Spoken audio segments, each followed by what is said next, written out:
बिस्मिल्लाहिर्रहमानिर्रहीम। Unit number 1 quadratic equation exercise 1.4 का आज हम क्वेश्चन नंबर 5 सॉल्व करेंगे। क्वेश्चन नंबर 5 हमारे पास है square root x plus 5 plus square root x plus 21 equal to square root x plus 60। यहाँ पर हम लिखेंगे एज इट यहाँ पर सोल्यूशन और x square root x plus 5 plus square root x plus 21 equal to square root x plus 60। This is equation number 1। यहाँ पर हमारे पास रेडिकल्स हैं, यहाँ पर स्क्वायर रूट है और स्क्वायर रूट और रेडिकल जो हैं इनको खत्म करने के लिए हम स्क्वायर अप्लाई करेंगे। तो यहाँ पर लिखेंगे taking square on both side और यहाँ पर इस टर्म का भी स्क्वायर अप्लाई करेंगे और यहाँ पर इक्वल की इस साइड पर भी हम स्क्वायर अप्लाई करेंगे। यहाँ पर हमारे पास दो टर्म है और दरम्यान में प्लस है तो फार्मूला अप्लाई होगा A plus B whole square which is equal to A square plus B square plus 2ab। फार्मूले में जहाँ पर हमारे पास ए है वहाँ पर हम फर्स्ट वैल्यू पुट करेंगे स्क्वायर रूट एक्स प्लस 5 और जहाँ पर बी है फार्मूले में वहाँ पर हम पुट करेंगे स्क्वायर रूट एक्स प्लस 21। जी यहाँ पर हमारे पास फार्मूला ओपन होगा, यहाँ पर ए स्क्वायर है तो ए हमारे पास स्क्वायर रूट एक्स प्लस 5 है, यहाँ पर स्क्वायर रूट एक्स प्लस 5 का होल स्क्वायर प्लस बी का स्क्वायर है, बी हमारे पास है स्क्वायर रूट एक्स प्लस 21 का स्क्वायर और प्लस 2 फार्मूले का into A into B. A हमारे पास है square root x plus 5 into B, B हमारे पास है square root x plus 21 equal to यहाँ पर स्क्वायर और स्क्वायर रूट कैंसिल हो जाएंगे, हमारे पास आ जाएगा एक्स प्लस 60। यहाँ पर हमारे पास स्क्वायर और स्क्वायर रूट कैंसिल, ये स्क्वायर और स्क्वायर रूट कैंसिल, यहाँ पर हम लिखेंगे एक्स प्लस 5 एज इट, यहाँ पर एक्स प्लस 21 एज इट, यहाँ पर प्लस 2 एज इट। और ये दोनों रेडिकल्स में है हमारे पास, ये दोनों रेडिकल का इंडेक्स सेम है, यहाँ पर इंडेक्स मौजूद नहीं है तो इंडेक्स 2 है, यहाँ पर इंडेक्स मौजूद नहीं है तो इंडेक्स 2 है। तो ये सेम रेडिकल्स हैं, इनके इंडेक्स सेम है तो इनके जो टर्म्स हैं यहाँ पर रेडिकल में इनको हम आपस में मल्टीप्लाई कर सकते हैं। तो यहाँ पर लिखेंगे x plus 5 into x plus 21 equal to x plus 60। दोबारा से सुने स्टूडेंट, जब सेम रेडिकल साइन हो इंडेक्सेस हो, रेडिकल के इंडेक्स क्या होते हैं, यहाँ पर जो वैल्यू है ये रेडिकल का इंडेक्स कहलाता है, यहाँ पर वैल्यू मौजूद ना हो तो 2 है, अदरवाइज यहाँ पर 3 भी हो सकता है, यहाँ पर 3 हो सकता है, 4 है। तो जब इस तरह से इंडेक्सेस रेडिकल के सेम हो तो उनके ये जो नंबर्स हैं उनके रेडिकल में जो भी हमारे पास नंबर्स होते हैं उनको आपस में हम मल्टीप्लाई कर सकते हैं सेम इंडेक्सेस वालों को। तो यहाँ पर एक्स प्लस 5 एक्स प्लस 21 से मल्टीप्लाई हो जाएगा। G x plus 60 as it, x plus x हमारे पास आंसर आ जाएगा 2x और यहाँ पर 5 प्लस 21 हमारे पास आंसर आ जाएगा प्लस का 26 और ये 2 इसके साथ मल्टीप्लाई हो रहा है, इनके साथ सोल्व नहीं करेंगे। ये टर्म हमारे पास जो 2 है इन दो इस रेडिकल के साथ मल्टीप्लाई हो रही है तो 2 एज इट। यहाँ पर इन दोनों टर्म्स को इन दोनों फैक्टर को मल्टीप्लाई करेंगे, एक्स को एक्स से मल्टीप्लाई करेंगे, हमारे पास आ जाएगा एक्स पावर 2। यहाँ पर एक्स को 21 से मल्टीप्लाई करेंगे 21x और यहाँ पर 5 को एक्स के साथ मल्टीप्लाई करेंगे, यहाँ पर आ जाएगा 5x और यहाँ पर 5 को 21 से मल्टीप्लाई करेंगे, 5 1 जा 5 और यहाँ पर 5 2 जा 10 105। G equal to x plus 60 as it. यहाँ पर हम 2x और प्लस 26 को इक्वल की साइड पर शिफ्ट करेंगे, ये प्लस की टर्म है इक्वल की साइड पर होगी तो ये माइनस की टर्म हो जाएगी, ये प्लस का 26 है इक्वल की साइड पर शिफ्ट होगा तो हमारे पास राइट साइड पर शिफ्ट होकर ये माइनस का 26। यहाँ पर हम 2 एज इट लिखेंगे और यहाँ पर एक्स स्क्वायर एज इट, यहाँ पर ये 21x और 5x दोनों प्लस की टर्म्स है, प्लस करेंगे तो यहाँ पर हमारे पास आंसर आ जाएगा 26x और प्लस का 105 एज इट इक्वल टू यहाँ पर हमारे पास इन दोनों टर्म्स को हम इस साइड पर शिफ्ट कर चुके हैं तो यहाँ पर 2 एज इट, यहाँ पर square root x square plus 26 plus 105 as it equal to यहाँ पर इसका रेडिकल भी आएगा और इक्वल टू हमारे पास यहाँ पर इनको सोल्व करेंगे।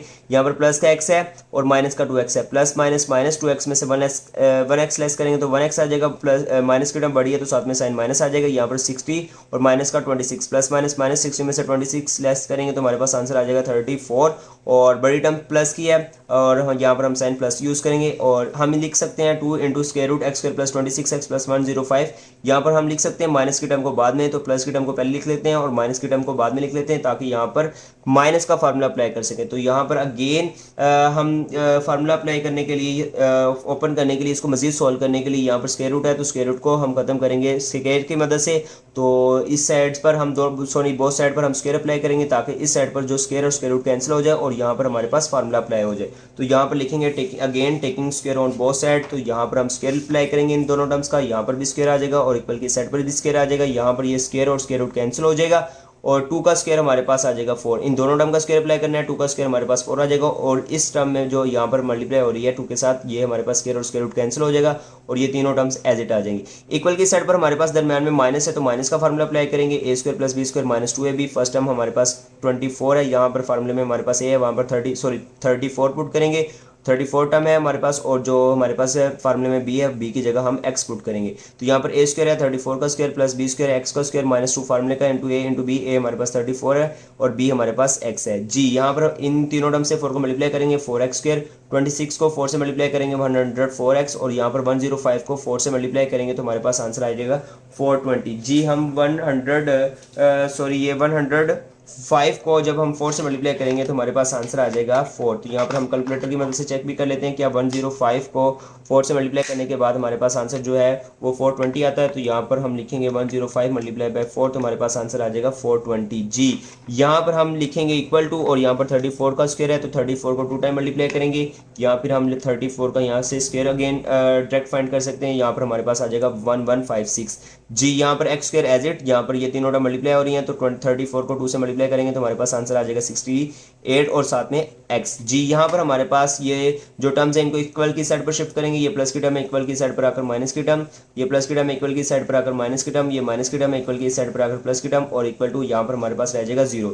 यहाँ पर प्लस का 4x स्क्वायर है और ये माइनस का x स्क्वायर है। 4x स्क्वायर में से 1x स्क्वायर माइनस करेंगे 3x स्क्वायर, और यहाँ पर 104 प्लस का है और यहाँ पर हमारे पास 68 प्लस का है। तो 104 में हम 68 प्लस करेंगे तो यहाँ पर हमारे पास 104 प्लस 68, तो आंसर आ जाएगा 172 और साथ में x। यहाँ पर 420 हमारे पास प्लस का है और माइनस का हमारे पास 1156 तो यहाँ पर हम इन दोनों टर्म्स को सॉल्व करेंगे। प्लस का हमारे पास 420 और माइनस का हमारे पास है 1156, तो हमारे पास आंसर आ जाएगा -736। तो यहाँ पर हम लिखेंगे -736 इक्वल टू 0। यहाँ पर हमारे पास ये क्वाड्रेटिक इक्वेशन है और क्वाड्रेटिक इक्वेशन को सोल्व करने के हमारे पास मेथड जो है वो कंप्लीटिंग स्क्वायर है, क्वाड्रेटिक फार्मूला है और मिड टर्म ब्रेक के तरीकाकार है, फैक्टराइजेशन है। तो यहाँ पर हम मिड टर्म ब्रेक के तरीके से इसको सोल्व कर सकते हैं, क्वाड्रेटिक फार्मूला भी अप्लाई कर सकते हैं, लेकिन यहाँ पर मिड टर्म ब्रेक के तरीके से सोल्व करेंगे इसको। और उसका तरीकाकार क्या है कि ये जो लास्ट कॉन्स्टेंट टर्म है इसको हमने मल्टीप्लाई करना है एक्स के कोफिशिएंट के साथ। तो यहाँ पर एक्स का कोफिशिएंट जो है वो 3 है, तो 736 को हम जब 3 से मल्टीप्लाई करेंगे तो हमारे पास ये प्लस साइन माइनस साइन है और यहाँ पर प्लस साइन है, तो माइनस प्लस माइनस साइन आएगा। तो यहाँ पर जब इन दोनों टर्म को मल्टीप्लाई करेंगे तो हमारे पास आंसर आ जाएगा -2208। और यहाँ पर जो मिड में हमारे पास फैक्टर है, सॉरी टर्म है, तो उस टर्म का जो हमारे पास x का कोफिशिएंट है वो 172 है, तो यहाँ पर हम लिखेंगे 172। तो स्टूडेंट इसको अगर हमने ब्रेक करना है तो दो ऐसे फैक्टर फाइंड करेंगे जिनको मल्टीप्लाई किया जाए तो हमारे पास आंसर जो है माइनस का 2208 आ जाए, और जब हम उनको प्लस माइनस करें तो हमारे पास आंसर जो है 172 आना चाहिए। तो स्टूडेंट इसके लिए हमने क्या करना है, 2208 को 1 बाय 1 टेबल से सोल्व करना है। यहाँ पर स्टूडेंट अगर हम 2 से सोल्व करते हैं तो आंसर 114 आ जाएगा, और 1104 से हमारे पास और 2 से हमारे पास 172 आंसर नहीं आएगा। इसका मतलब है हमें बड़े नंबर से इसको डिवाइड करना है, तो 2208 को हम डिवाइड करते हैं 4 से, और यहाँ पर 552 और 4 इन दोनों फैक्टर से हमारे पास 172 भी आंसर नहीं बनेगा। तो अब हम डिवाइड करेंगे 2208 को, यहाँ पर 08 को डिवाइड करेंगे स्टूडेंट 6 के साथ, तो 6 से डिवाइड करते हैं 368 और 368 और 6 से हमारे पास 172 आंसर अगेन नहीं आएगा। इनको प्लस करेंगे या माइनस करेंगे तो 172 आंसर नहीं आएगा। इसके बाद हम 2208 को डिवाइड करेंगे 8 से, तो हमारे पास 276 आंसर आएगा। 276 और 8 से अगेन हमारे पास आंसर जो है 172 प्लस या माइनस करने से नहीं आएगा। इसके बाद हम 2208 को डिवाइड करेंगे स्टूडेंट, हमारे पास यहाँ पर 10 है, तो 10 से डिवाइड करते हैं तो अगर ये 10 से कम्प्लीट डिवाइड नहीं हो रहा। इसके बाद 2208 को हम डिवाइड करेंगे 12 से, और यहाँ पर आंसर हमारे पास आ गया 184 और 12 को जब हम मल्टीप्लाई करते हैं, अगर 184 ये करीब करीब फैक्टर है, 184 और 12 को मल्टीप्लाई करते हैं तो आंसर 2208 आ रहा है। और अगर हम 184 में से -12 करते हैं तो हमारे पास आंसर आ जाएगा 172 जी। यहाँ पर हमारे पास साइन का भी ख्याल रखना है, तो यहाँ पर हम यहाँ पर लिखेंगे 184 यहाँ पर हमारे पास आया, और सेकंड हमारे पास है 12, और यहाँ पर हमारे पास प्लस की ये टर्म है तो इसलिए हम बड़ी टर्म के साथ यहाँ पर प्लस साइन यूज़ करेंगे और छोटी टर्म के साथ माइनस जी। हमारे पास जो फैक्टर है वो 184 और 12 है, तो यहाँ पर हम लिखेंगे 3x² और -736, और यहाँ पर इसको ब्रेक किया हमने 184x और साथ में -12x। इन दो टर्म का एक पेयर बनाएंगे और इन दो टर्म का एक पेयर बनाएंगे। इन दोनों टर्म में हमारे पास x कॉमन है, यहाँ पर 3 और पावर 2 है, हमारे पास 1 पावर कॉमन लिख लिया तो रिमेनिंग रह जाएगी 1 पावर, यहाँ पर प्लस, यहाँ पर x कॉमन लिख लिया है हमने तो यहाँ पर रिमेनिंग रह जाएगा 184। यहाँ पर माइनस की टर्म्स हैं दोनों तो माइनस कॉमन आ जाएगा। इसके अलावा इन दोनों टर्म में हमारे पास 4 कॉमन है जी, यहाँ पर 4 कॉमन है, तो यहाँ पर 12 है तो 4 कॉमन लिख लिया तो यहाँ पर आ जाएगा 4 3 12, और यहाँ पर साथ में आ जाएगा x। ये माइनस की टर्म है, माइनस कॉमन लिखने की वजह से ये प्लस की टर्म हो जाएगी, और 736 को हम 4 पे डिवाइड करेंगे तो यहाँ पर 736 को जब हम 4 पे डिवाइड करते हैं तो हमारे पास आंसर आ जाता है 184, और यहाँ पर इक्वल टू 0। माइनस से पहले हमारे पास एक फैक्टर है और माइनस के बाद हमारे पास एक फैक्टर है, इन दोनों फैक्टर में हमारे पास 3x प्लस 184 कॉमन है, इसको कॉमन लिख लेंगे और यहाँ पर रिमेनिंग हमारे पास रह जाएगा x माइनस 4 इक्वल टू 0। हम लिख सकते हैं 3x प्लस 184 इक्वल टू 0 और x माइनस 4 इक्वल टू 0। यहाँ पर हमने x फाइंड करना है, ये प्लस की टर्म इक्वल की साइड पर आकर ये माइनस की टर्म हो जाएगी और ये 3 साइड पर मल्टीप्लाई हो रहा है, इक्वल की साइड पर आकर 184 से डिवाइड हो जाएगा जी। यहाँ से x फाइंड करना है, माइनस का 4 इक्वल की साइड पर शिफ्ट करेंगे तो ये प्लस का 4 हो जाएगा। x की यहाँ पर हमारे पास दो वैल्यू फाइंड हो चुकी हैं और अब हम इन दोनों वैल्यूज़ को one by one equation number 1 में पुट करेंगे और इन दोनों वैल्यू से हम चेक करेंगे कोई हमारे पास एक्सट्रेनियस सोल्यूशन तो नहीं है, जो हमारे पास सोल्यूशन पार्ट का हिस्सा नहीं है उसको फाइंड करेंगे। तो उसके लिए चेकिंग लिखेंगे और पुट करेंगे -184 डिवाइड बाई 3 इन इक्वेशन 1 और इक्वेशन 1 हमारे पास है यहाँ पर जो हमने इक्वेशन 1 बनाई थी स्टूडेंट उसको देख लेते हैं। और इक्वेशन 1 हमारे पास है square root x plus 5 plus square root x plus 21 equal to square root x plus 60। तो जहां पर हमारे पास x है वहां पर -184 डिवाइड बाई 3 पुट करेंगे और पुट करने के बाद हमारे पास आ जाएगा -184 डिवाइड बाई 3 प्लस 5, यहाँ पर square root -184 divide by 3 plus 21 equal to square root -184 divide by 3 और प्लस का 60। यहाँ पर ये फ्रैक्शंस हैं और फ्रैक्शन को सॉल्व करना है हमने बाय एलसीएम। जब भी फ्रैक्शन के दरमियान प्लस या माइनस साइन हो तो एलसीएम के तरीके से सॉल्व करते हैं। यहाँ पर डिनोमिनेटर में हमारे पास कोई टर्म नहीं है, 3 और 1 का जो एलसीएम है वो हमारे पास 3 आ जाएगा। ये डिनोमिनेटर और एलसीएम हमारे पास सेम है, कट हो जाएंगे। यहाँ पर -184 आ जाएगा और यहाँ पर प्लस डिनोमिनेटर में कोई टर्म नहीं है तो 5 3 से मल्टीप्लाई हो जाएगा, 5 3 ज़ा 15 ये प्लस। यहाँ पर अगेन हमारे पास डिनोमिनेटर में कोई टर्म नहीं है, 3 और 1 है और 3 और 1 का एलसीएम आ जाएगा 3। एलसीएम और डिनोमिनेटर की टर्म सेम है, कैंसिल हो जाएंगे। यहाँ पर हमारे पास आंसर आ जाएगा 184 और प्लस यहाँ पर डिनोमिनेटर में कोई टर्म नहीं है तो 21 को 3 से मल्टीप्लाई करेंगे, 21 को 3 से मल्टीप्लाई करेंगे, आंसर आ जाएगा 63 इक्वल। यहाँ पर अगेन हमारे पास 3 एलसीएम आ जाएगा, 3 से कैंसिल हो जाएगा, 184 एज इट और प्लस यहाँ पर डिनोमिनेटर में कोई टर्म नहीं है तो 60 को 3 से मल्टीप्लाई करेंगे और जब हम 60 को 3 से मल्टीप्लाई करेंगे आंसर आ जाएगा 180। जिस तरह इन दोनों टर्म को हल करेंगे, ये प्लस माइनस -184 में से प्लस 15 माइनस करेंगे तो हमारे पास आंसर आ जाएगा 169 और यहाँ पर माइनस की टर्म बढ़ी है तो साथ में minus sign divide by 3 as it plus यहाँ पर -184 है और प्लस 63 है, प्लस माइनस -184 में से 63 माइनस करेंगे तो हमारे पास आंसर आ जाएगा 121 और माइनस की टर्म बढ़ी है तो साथ में साइन आ जाएगा माइनस।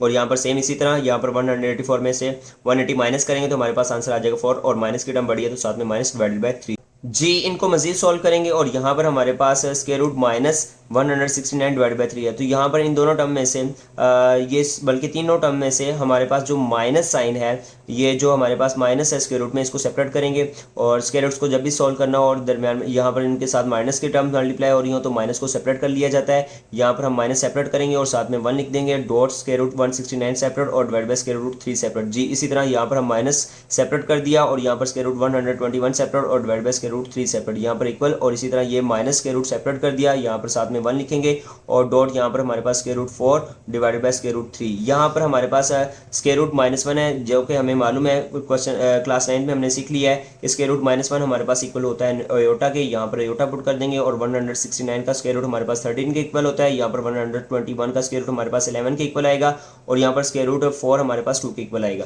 जी। और यहाँ पर जहाँ पर हमारे पास स्क्वायर रूट -1 है वहाँ पर हम अयोटा पुट कर देंगे और यहाँ पर हमारे पास ये अयोटा पहले लिखा हुआ है, इसको हम बाद में भी लिख सकते हैं। तो square root 13 divide by square root 3 और साथ में अयोटा और यहाँ पर ये अयोटा बाद में लिख देंगे इक्वल टू इस अयोटा को भी हम बाद में लिख सकते हैं राइट साइड पर जी।